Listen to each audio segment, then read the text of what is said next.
આજે આપણે અપૂર્ણાંકની સમજ મેળવીએ।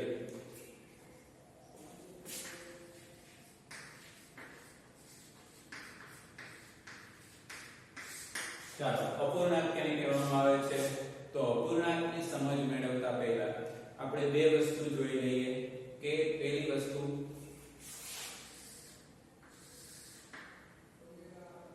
એક કહેવાય છે પૂર્ણ। પૂર્ણ એટલે આખું કે જે અડધું નથી તે। બીજી વસ્તુ આપણે સમજીએ અપૂર્ણ। હવે આ આખો ભાગ છે, આ આખા ભાગની અંદર હું ધારો કે આટલો ભાગ ખેંચી નાખું તો શું થઈ ગયું છે તો કે આ પૂર્ણ વર્તુળ થતું નથી, પણ કેવું છે આ વર્તુળ અધૂરું છે કે અપૂર્ણ છે। અપૂર્ણ એટલે અધૂરું, આને અપૂર્ણાંક કહેવામાં આવે। હવે આપણે બીજી સમજણ આગળ મેળવીએ કે પૂર્ણ સંખ્યા। પૂર્ણ એટલે પૂરી સંખ્યા કે જે અડધી નથી, કે જેની અંદર કઈ અડધું નથી આવતું। અપૂર્ણાંકની સમજ મેળવવા માટે રૂપિયા અને પૈસાની સમજણ ખાસ ધ્યાન રાખજો। આગળ ભણાવ્યા છે તમને સમજાવીશ। પૂરી સંખ્યા 4 છે, 8 છે, 112 છે, કોઈ પણ સંખ્યા છે એ પૂરી છે એટલે કે એને પૂર્ણાંક કહેવામાં આવે। શું કહેવામાં આવે? પૂર્ણ વત્તા અંક। આ ગુજરાતીના બે શબ્દો ભેગા થઈને શું બને છે? પૂર્ણાંક। એટલે કે આને બધા પૂર્ણાંક કહેવાય, એટલે કે પૂરી સંખ્યાને કહેવામાં આવે। હવે આપણે અપૂર્ણાંકની સમજ મેળવીએ। અપૂર્ણાંક એટલે અધૂરી સંખ્યા। મેં તમને હમણાં સમજાવ્યું એ પ્રમાણે અપૂર્ણાંક તો કે અપૂર્ણ અને અંક, જે અંક છે, સંખ્યા છે એ અધૂરી છે તેને અપૂર્ણાંક કહેવામાં આવે। બરાબર? એટલે કે પૂરી નથી। તો આવી રીતના અપૂર્ણાંકો છે એ લખવામાં આવે છે કે આ છે એને અંશ કહેવામાં આવે, આ છે એને છેદ કહેવામાં આવે। હજી તમારા 5મા ધોરણની અંદર માત્ર શુદ્ધ અપૂર્ણાંક ભણવાના આવશે, પછી જેમ જેમ આગળના ધોરણની અંદર જાશો તેમ તમારે અશુદ્ધ અપૂર્ણાંક આવશે, મિશ્ર અપૂર્ણાંક આવશે, મિશ્ર સંખ્યાને દશાંશ અપૂર્ણાંક આવશે, મિશ્ર સંખ્યાને અશુદ્ધ અપૂર્ણાંકમાં ફેરવવાની, એ બધી પણ વસ્તુ આગળ તમારે ધોરણની અંદર ભણવામાં આવશે। અત્યારે આપણે માત્ર આકૃતિના આધારે એની સમજણ મેળવીએ। સૌથી પહેલું તો કે આ છે એને અંશ કહેવાય અને આ 5 છે એને છેદ કહેવાય। હવે આપણે અપૂર્ણાંકની રચના કેવી રીતે થાય છે અને કેવી રીતે એની કામ થાય છે એ આપણે સમજીએ। ધારો કે આ એક લંબચોરસ છે, કેવો છે? આ પૂર્ણ છે। હવે આની અંદર આ છેદ છે એટલા ભાગ, કુલ ભાગ બતાવે છે। આપણે કેટલા ભાગ કર્યા છે? આ લંબચોરસના 5 ભાગ કર્યા છે। હવે એની અંદરથી આ સંખ્યાને આપણે આકૃતિની અંદર બતાવી હોય તો આ કેટલા લખેલા છે? 3। તો આપણે 3 ભાગની અંદર આનો કલર કરીએ છીએ।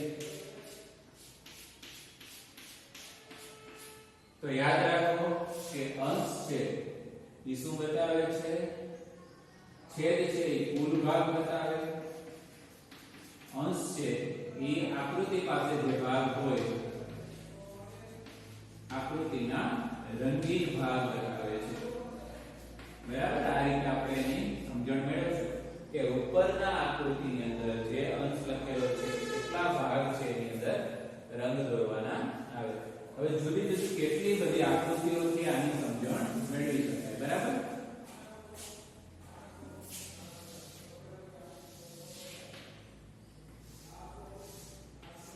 ચાલો આવી આકૃતિ આપણે દોરેલી છે વર્તુળ, તો આને આપણે અપૂર્ણાંકની અંદર આ ભાગમાં કલર કરેલો છે। તો હવે આના કુલ ભાગ કેટલા છે તો કે 1, આ 2 અને આ 3 ભાગ છે। તો 3 ને આપણે ક્યાં લખશું? છેદની અંદર લખશું। કેટલા ભાગમાં કરેલ છે? રંગ એક ભાગમાં રંગ કરેલો છે। તો આને આવી આપણે આ રીતે બતાવી શકીએ। હવે કોઈ આવી આકૃતિ છે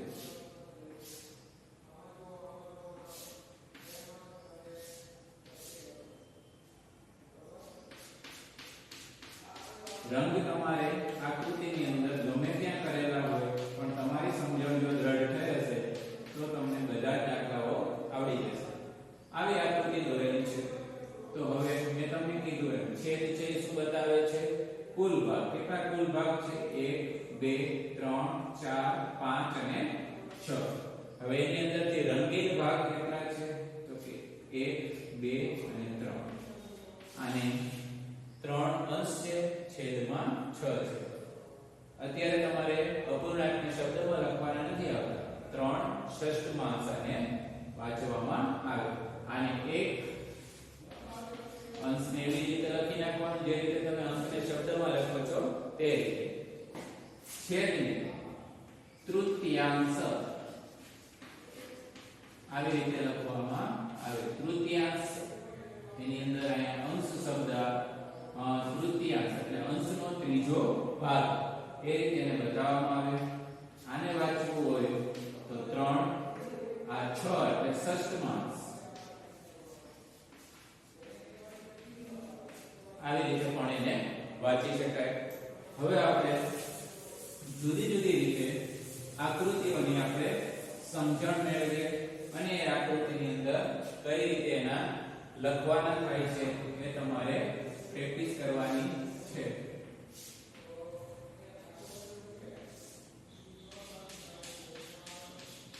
આજે તમને આકૃતિઓ આપું છું એ આકૃતિઓ તમે વિડીયોમાંથી જોઈ અને જ્યારે પણ ઘરે તમે ફ્રી થાઓ ત્યારે આ આકૃતિઓ તમારી રફ નોટની અંદર દોરી અને તમે એની અંદરથી લખજો કે કેટલા એને અપૂર્ણાંકની અંદર કઈ રીતે એને બતાવી શકીએ.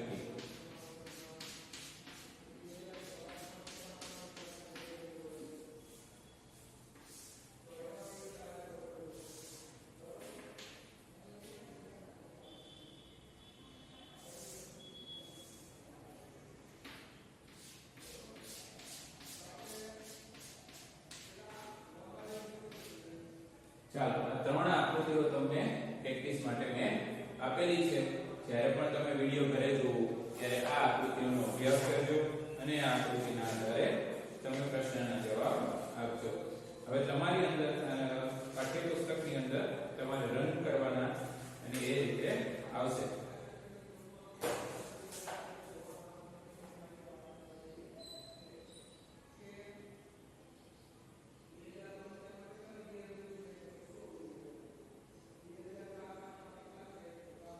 ચાલો અહીંયા ધ્યાન રાખીએ.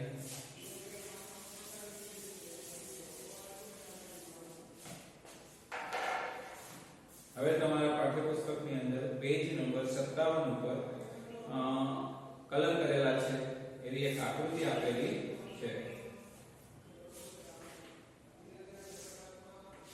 હવે જે સમજવાનું છે એ બરાબર ધ્યાનથી સમજજો.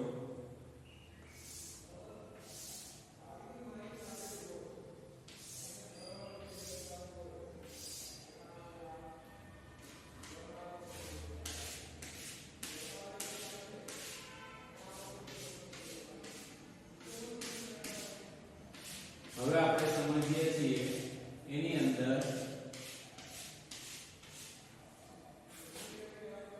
હવે અહીંયા તમારી ચોપડીની અંદર વાદળી કલર દોરેલો છે. તો વાદળી કલર કેટલા ભાગની અંદર છે? તો કે કુલ ભાગ 1 2 3 4 5 6 7 8 9 10 11 12 13 14 15 અને 16 છે. એની અંદરથી કેટલા ભાગમાં વાદળી કલર છે? તો કે 1 2 3 4 5 6 7 અને 8. એટલે સફેદ કલર બાકીનો છે.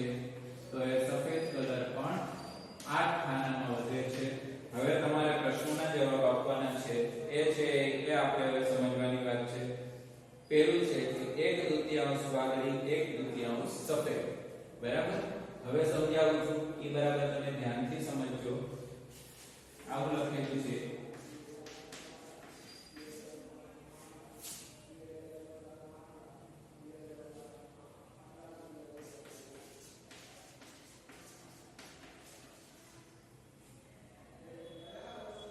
આકૃતિ એને ફરીથી જુઓ. ખાનામાં પૂરેલા રંગ આ સાચું છે કે ખોટું છે એ તમારે કહેવાનું છે. આવો એ પ્રશ્ન છે.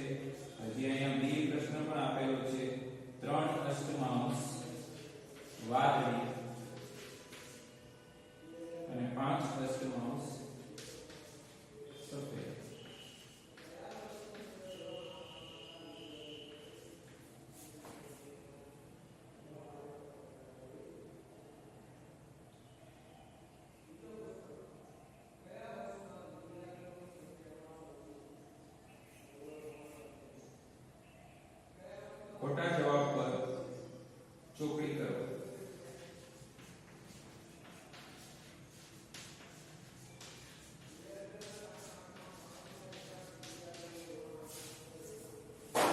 ચલો અહીંયા ધ્યાન રાખો, આ છે એ કુલ ભાગ બતાવે છે.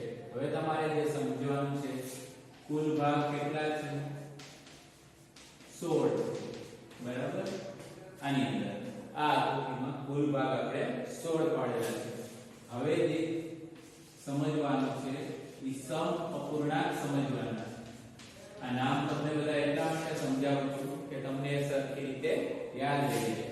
સમ એટલે સરખા અને અપૂર્ણાંક એટલે હવે તમને ખ્યાલ છે કે અપૂર્ણાંક એને કહેવામાં આવે તો કે જે સંખ્યા અધૂરી છે એને અપૂર્ણાંક કહેવામાં આવે. સમ એટલે સરખા અને અપૂર્ણાંક એટલે અપૂર્ણાંક. હવે આની અંદર એવું લખેલું છે કે 8/6 સફેદ કલર છે, 16 ભાગમાં વાદળી કલર છે અને 8/16 ભાગમાં સફેદ કલર છે. હવે અહીંયા આપણને પહેલો પ્રશ્ન પૂછ્યો છે કે 1/2 ભાગમાં વાદળી અને 1/2 ભાગમાં સફેદ કલર છે. હા કે નાનો જવાબ આપણે આપવાનો છે. હવે અહીંયા જો તમને એક ઉદાહરણ દઉં છું કે પેલા આપણે બીજું ઉદાહરણ સમજીએ પછી આની ઉપર જઈએ. હવે આના કુલ ભાગ કેટલા છે? 4. એની અંદરથી કેટલા ભાગમાં કલર કરેલો છે? 2 ભાગમાં કલર કરેલો છે. એટલે કે અડધા ભાગમાં કલર કરેલો છે. 2 ભાગમાં કલર કરેલો છે એને આપણે અપૂર્ણાંકની અંદર આ રીતે દેખાડી શકીએ. હવે એ એટલી જ આકારની અથવા એટલી જ સાઈઝનો હું બીજી લઉં છું. હવે એને આકૃતિને આવી રીતે દોરું છું અને હું એમ લખું છું કે કુલ ભાગ છે 2 ને એમાંથી એક ભાગ છે એ અહીંયા છે ને એક ભાગ નીચે છે એટલે કે એક ભાગમાં કલર કર્યો છે. તો તમે ધ્યાનથી જુઓ, આની અંદરથી કોઈ સંખ્યાની રકમમાં ફેર પડતો નથી. હવે આને આકૃતિમાં ફેર કરીને સમજાવું છું. ધારો કે મેં આ રીતે કહ્યું છે, આપણું કામ છે અડધા ભાગની અંદર કલર કરવાનો. કે અહીંયા અડધા ભાગની અંદર કલર કરેલો છે તો એના કુલ ભાગ ક્યાં છે? 2. કેટલા ભાગની અંદર કલર છે? 1 અને 2 ભાગમાંથી એક ભાગની અંદર કલર છે. તો આપણે 1/2 આને લખી શકીએ. બરાબર. હજી એક વખત સમજાવું છું પછી આપણે ત્યાં મૂળ મુદ્દા ઉપર જઈશું.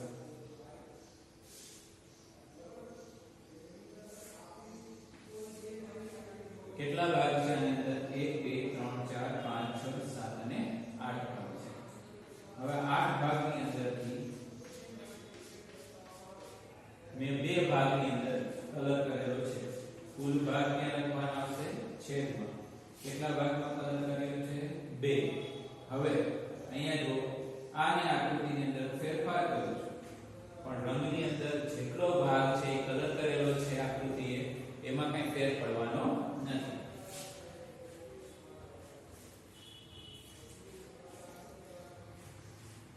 ચાલો મેં આકૃતિને આવી બનાવી. આ ભાગની અંદર કલર છે. શું કર્યું છે? તો કે કુલ ભાગ કેટલા છે? તો કે 1 2 3 અને 4.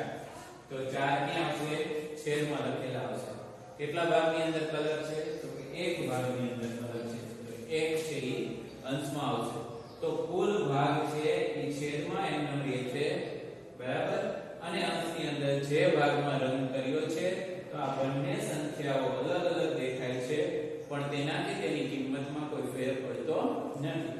બીજી રીતે આપણે જોઈએ કે આવું શા માટે થાય છે અને કેવી રીતે થાય છે. તો યાદ રાખો કે આ જે મોટી સંખ્યા છે 2 ના છેદમાં 8. તો હવે 2 ના ઘડિયામાં બંને વસ્તુ આવશે. 2/2 કરો. 2 * 2 શું આવશે? 0. તો શું લખ્યું છે આપણે? 1. શું ભાગ્યું છે? એના વડે ભાગ્યા 2 વડે. હવે 8 ને પણ 2 વડે ભાગો તો 2 ચોકું 8 થાય. 8 માંથી 8 જાય તો 0. શું જવાબ આવ્યો? 4. ક્યાં લખ્યા છે આપણે? અહીંયા લખ્યા છે.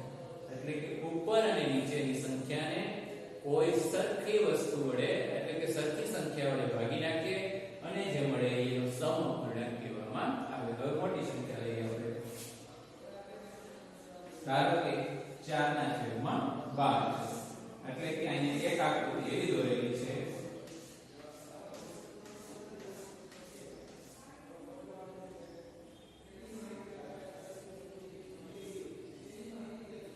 12 ખાનાવાળી આકૃતિ દોરેલી છે 1 2 3 4 5 6 7 8 9 10 11 12 એમાંથી કેટલા ભાગમાં કલર કરેલો છે તો કે 4 ભાગમાં કલર કરેલો છે બરાબર એટલે કે 4 ભાગ સુધીમાં રંગ કરેલો છે હવે આ 4 ના છેદમાં 12 એટલે તમે અંદાજ લગાવો કે કેટલો ભાગ રોકાયેલો છે તો કે આ આકૃતિનો ત્રીજા ભાગ જેટલો અહીંયા ભાગ રોકાયેલો છે હવે 4 ના ઘડિયામાં બંને વસ્તુ આવે તો 4 પહેલા 4 કરશો શું આવશે તો કે 1 આવશે તો 1 ને અંશમાં લખો હવે 12 ને પણ 4 વડે ભાગો 4 તેરી 12 થશે 0 0 શું જવાબ આવ્યો 3 તો આ 1/3 છે એ 4/12 નો શું કહેવાશે સમઅપૂર્ણાંક કહેવામાં આવશે હવે આની અંદર ધારો કે હું આવી રીતના કરી નાખું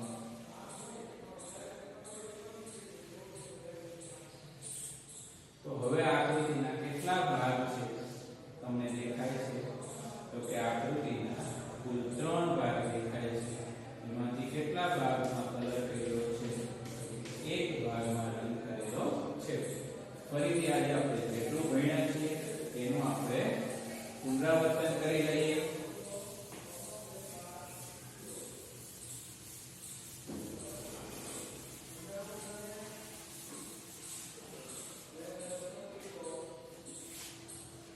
અંશ અને છેદ બરાબર આને અપૂર્ણાંક કહેવાય અપૂર્ણાંકની અંદર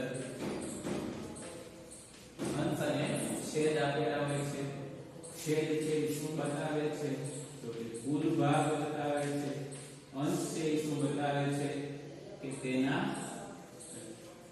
રંગીન ભાગ આપણે યાદ રાખીએ છીએ તમારા લેવલે સમજવા માટે તેના રંગીન ભાગ છે એ અંશમાં બતાવેલા હોય છે અપૂર્ણાંક કેને કહેવામાં આવે તો કે અધૂરી સંખ્યા છે બરાબર અત્યારે તમે જે સંખ્યાઓ ભણી રહ્યા છો એ કેવી છે 1 થી નાની સંખ્યાઓ છે કેવી છે 1 થી નાની 1 થી કોઈ પણ મોટી સંખ્યાઓ છે તમે 6 છે 9 છે 245 છે કે 12646 લો આ બધી જ સંખ્યાઓને પૂર્ણાંક કહેવામાં આવે પૂર્ણ સંખ્યાઓ આ 1 થી નાની સંખ્યાઓ છે એ બધી અધૂરી એટલે કે અપૂર્ણાંક છે આગળના ધોરણમાં તમે ભણશો કે શુદ્ધ અપૂર્ણાંક કહેવામાં આવે છે બરાબર પછી આપણે શીખ્યા સમ અપૂર્ણાંક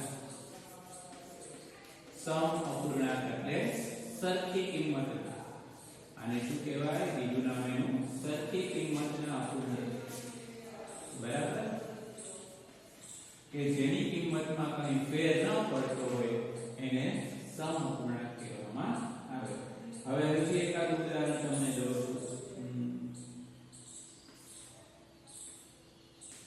ચાલો આવું છે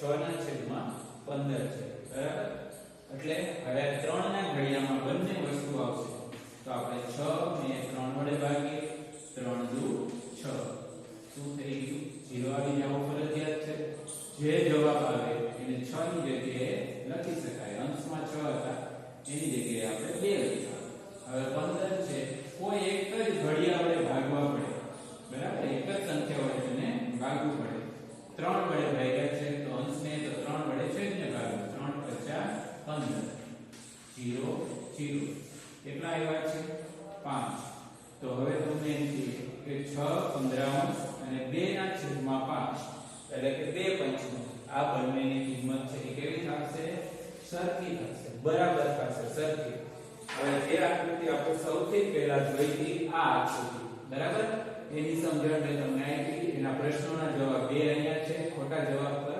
ચોકડી મારો નિશાની કરો ખોટાની પહેલું છે એ સાચું છે કે 1/3 વાદળી 1/3 સફેદ એટલે કે આખા ભાગની અંદરથી અડધા ભાગની અંદર તમે જોઈ શકશો કે 1 2 3 4 5 6 7 અને 8 એટલે કે કુલ ભાગ 16 છે એમાંથી 8 ભાગમાં રંગ કરેલો છે એટલે કે અડધા ભાગમાં રંગ કરેલો છે અહીંયા 2 બતાવે છે તો આ કુલ ભાગ છે એ કેટલા બતાવે 2 એના અડધા ભાગ રંગ કરેલો છે તો આ બધાને આમ ભેગા કરી દો તો અહીંયા આ 2 અહીં ઉપર લઈ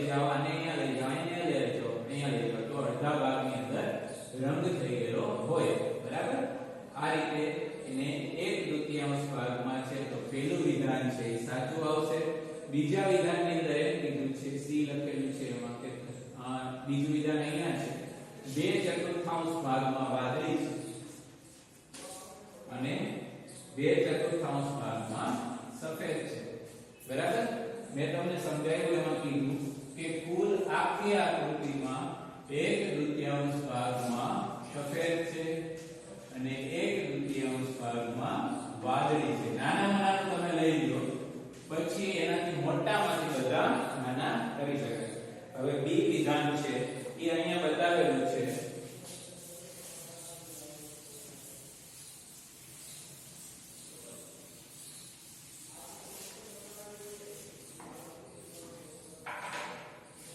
અહીંયા એ લખેલું હતું કે 1/2 વાદળી અને 1/2 સફેદ તો આ વિધાન કેવું છે સાચું છે પછી આપણે બી જોઈએ બાજુમાં લખેલું છે 2/4 ભાગ ઉપર વાદળી કલર છે અને 2/4 ભાગ ઉપર સફેદ કલર છે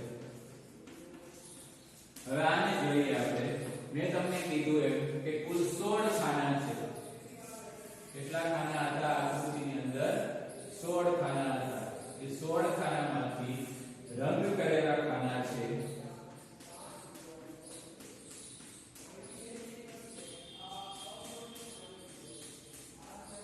એ કેટલા છે 8 ખાના બરાબર એટલે કે વાદળી રંગ એક અસ્તરોલા સોરી 16 ભાગ છે એમાંથી 8 ભાગમાં વાદળી રંગ છે સફેદ રંગ છે એ પણ 8 ભેગા 16 આ બંનેને આપણે 8 વડે ભાગી દીધા 16 ભેગા 8 કર્યા અને 8 ભેગા પણ 8 કર્યા 8 એકુ 8 એટલે કેટલા આવશે 0 એટલે આને આપણે શું લખી શકીએ 1/2 અને અહીંયા આપણે કરશું એટલે કેટલા આવશે 16 આટલું 16 એટલે આ જવાબ આવ્યો એને લખ્યો આપણે અહીંયા એટલે 1/2 ભાગમાં વાદળી છે અને 1/2 ભાગમાં સફેદ રંગ છે અહીંયા જોવો તમે એટલે આખી આકૃતિ જો આને હું અહીંયા દોરી દઉં એટલે તમને સ્પષ્ટ સમજાઈ જશે આપણે આ ચાર ખાનાનો કલર કર્યો છે ને તો હવે ચાર ખાનાનો કલર અહીંથી ભૂસી નાખીએ આપણે અને ઉપર કર્યો ધારો કે અહીંયા તો હવે તમને ખ્યાલ આવી જશે કે આખી આકૃતિના કેટલા ભાગની અંદર વાદળી કલર કરેલો છે તો કે અડધા ભાગની અંદર વાદળી કલર કરેલો છે બરાબર આ રીતે આપણે સમજી શકીએ હવે બીજું છે 2/4 અને 2/4 છે બરાબર હવે આ 2 ને પણ 2 વડે ભાગશો 4 ને પણ 2 વડે ભાગશો એટલે શું થઈ જશે 1/2 માં વાદળી રંગ અને 1/2 ની અંદર સફેદ રંગ થઈ જશે 2 ને ભાગશો ઉપર નીચે આ બધાને એટલે તો આ વિધાન પણ સાચું છે હવે નીચે સી વિધાન લખેલું છે કે 3/8 ભાગમાં વાદળી કલર છે અને 5/8 ભાગમાં સફેદ કલર છે તો યાદ રાખો કે તમને જે આકૃતિ આપી છે એ અડધી અડધી છે આની અંદર અંશ સરખા છે સોરી અંશ જુદા જુદા છે છેદ સરખા છે